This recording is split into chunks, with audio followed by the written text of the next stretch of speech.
Are you a fan of UCLA football? If you are, you should be pissed off. I do not blame you. ESPN gives its 2 cents as to how the Rams could fix their offense before the end of the year, and it's brilliant. And as the Lakers season continues to sink, don't expect a blockbuster trade to come in and save the season.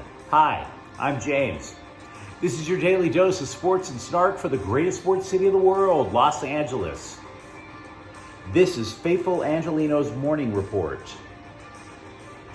It's November 9th, 2022. It is a glorious day that I plan to enjoy. It's a wonderful thing. But before we do that, let's talk a little LA sports. If you like the content we put out, clickety-clack the like button. Clickety-clack the subscribe button. There's a notifications bell. Hit that. It'll let you know when we drop new content. Sharing is caring. Let people know we exist. And yes, comment. Why not? I'm a personable guy once you get to know me. Now, before we go through the news and notes from around LA, quick look at the scoreboard. Last night at the Crypt, Jonathan Quick recorded his 57th career save. Gabe Velarde scores his 10th goal. That matches his career high, and it puts him number 2 in the NHL goal scoring list. Kings won, Minnesota nothing. Meanwhile, tonight, the Lakers are going to play the Clippers out in downtown. LeBron James, he misses the last game, but he is expected to play tonight. Doubtful that Kawhi Leonard will join him. So, I want to give you a little bit of good news, if it is a thing as good news, about UCLA football. CBSSports.com ranked an overrated team and an underrated team. The Bruins are, in their opinion, the most underrated team in the top 25. And that's actually not such a bad description of the Bruins, because they might be the most physical team in the Pac-12, which is how they run the ball so well. But yesterday, you might recall, that or 2 days ago, that I listed the college football rankings for AP, and the Bruins climbed up to number 9. The problem is we could talk about AP polls, we could talk about coaches polls, but the only poll that matters is the college football playoff thing, which is this bizarre backdoor amalgamation where everybody just blindfolds themselves, downs their jug of whiskey, and starts chucking darts at a board. It doesn't really matter, because UCLA, despite moving up in the other rankings, is still 12th in the college football playoff rankings. And if you're a Bruins fan, this should absolutely just make you apoplectic.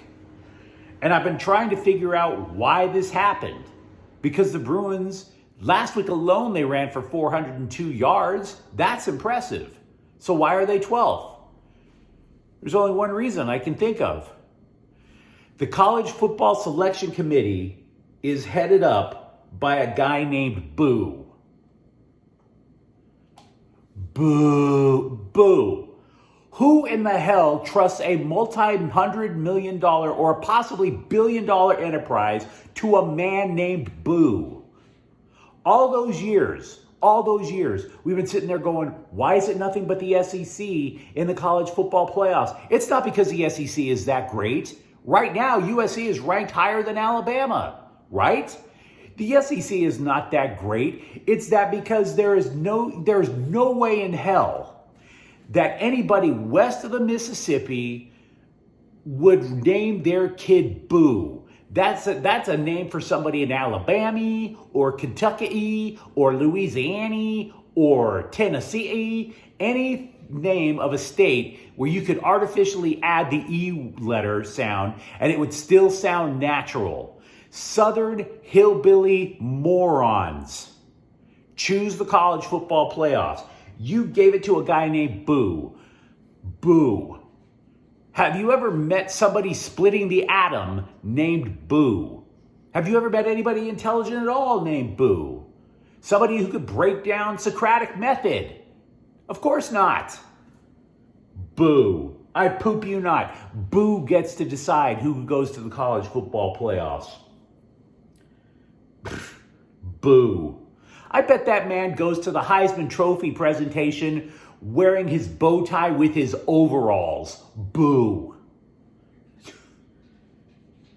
You have a legitimate shot at being one of the 4 best teams in college football this year, but you're probably not going, and you're being held back by a guy who probably ends the day by dipping his feet in the Mississippi mud. Boo. Ridiculous. So, let's talk a little bit about your defending Super Bowl champs. Changes have to be made on offense, according to Sean McVay. Okay. So he cuts a tight end we barely remember named Kendall Blanton. I guess you got to start somewhere. The man only has 2 receptions this year. The Rams also cut a safety, Terrell Burgess, who was a 3rd-round pick. I also want to mention that since I asked the question a couple of days ago, since then, 2 news outlets have wondered aloud, was offensive coordinator Liam Cohen a bad hire? Now, I'm not taking credit for those guys watching this channel and saying, yeah, that idiot's right. I don't take credit for it. I only take credit for asking the question first. Was Liam Cohen a bad hire as offensive coordinator? But I will say this, ESPN has decided to weigh in. This morning, they posted 3 things that the Rams can do to fix their offense this year. And I'm giving you the dramatic pause because it's going to blow your mind. You ready? Okay. According to Sarah Barshop, who wrote the piece, she puts on her thinking cap. She analyzes frame after frame of game film like it's the JFK assassination clip, right? And here's her deductions. Here's what the Rams have to fix. Quarterback, running back, and offensive line. Oh, such elite journalism analysis here. Such elite analyzing here. I could have never figured out in a million years that the Rams had to fix quarterback, offensive line, and running back.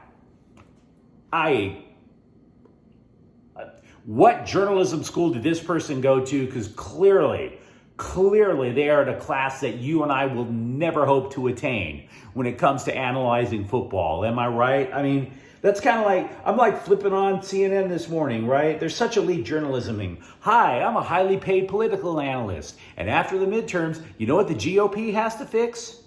The House, the Senate, and Donald Trump.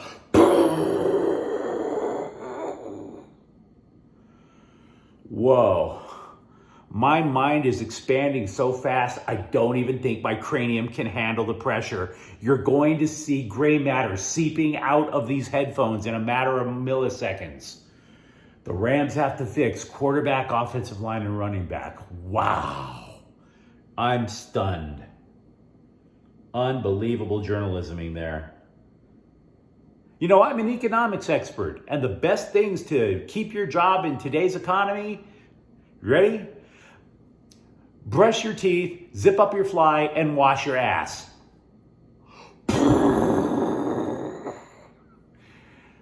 Tip number 4, wash your ass before zipping up your fly. Hot, sticky journalisming there. The Athletic's Sam Charania is reporting that Rob Pelinka is less likely to make a blockbuster trade. Thus, he's basically hoarding the draft picks. All these draft rumors that you've been hearing, it's not that the teams want Russell Westbrook's expiring contract. They also want at least 1, possibly 2 of the Lakers' draft picks, first rounders. And so therefore, sending Westbrook and a couple of picks to Indianapolis for Buddy Hield and Miles Turner is off the table. Because acquiring Hield and Turner would make them a fringe contender, not a real bona fide booty-kicking contender. And I can actually see that point, to be frank. Meanwhile, Darvin Ham says the Lakers need to improve on transition defense, contesting shots, and gang rebounding. He actually said that too. The 3 things the Lakers have to fix: transition defense, contesting shots without committing fouls, and gang rebounding. We are just blowing minds all over Los Angeles County today. I hope you're not driving, lest you be overwhelmed by the insight that we're getting for our sports teams today. Pull over, take that party right to the side, lest you plow into the school bus in front of you. Catch a breather. So much intelligence going on in the journalism materia today.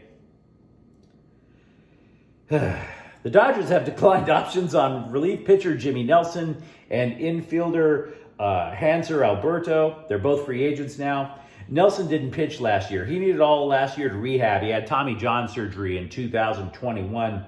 The 40-man roster for the Dodgers is currently at 35. They are also expected to decline an option on Danny Duffy, who was a longtime Royal. He's been in LA for the last 1.5 years. Simply didn't pitch a single inning or a single pitch in a Dodgers game since he was acquired.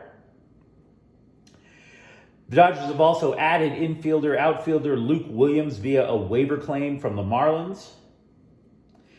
Freddie Freeman says he wants Clayton Kershaw and Justin Turner to return, but he didn't go into specifics as to how that was going to happen in terms of contracts. Also, speaking of the front office is aware that fans do not want shortstop Carlos Correa on the team. Now, Correa, last year, he played for Minnesota. He is a free agent again. He played for the villainous Houston Asterisks of 2017, and we all know what happened when LA faced Houston in the World Series back then. But here's the twist for the LA front office. If they sign Carlos Correa, they do not lose draft picks in the process. When you sign a free agent, depending on what level of free agent they are, you can lose draft picks in the summer.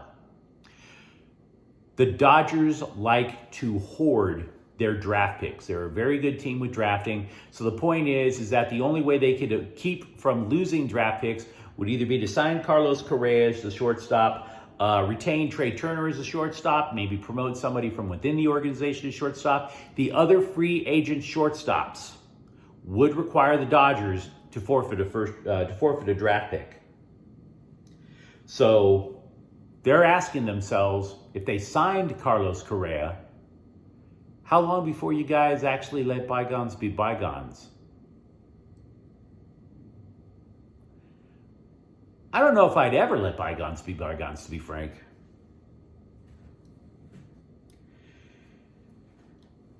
Sony Michel clearly isn't the answer as backup running back for the Los Angeles Chargers.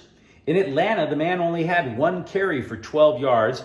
Isaiah Spiller, a draft pick, got more snaps on the field than Sony Michel, the former Ram and Patriot. Spiller had 13 snaps on Sunday. That was a career high for him.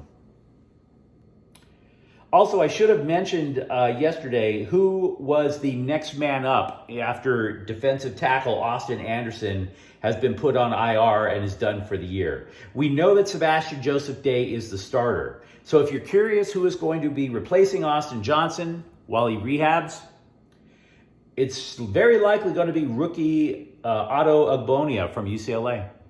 Just letting you know. By the way, as a wrap, I highly distrust foreign media, especially soccer articles from foreign media. They're very suspect. There's usually just a lot of, I see this and I'm going to claim it to be fact with no sources whatsoever, or even claiming that you have a source. So they're very hard to believe.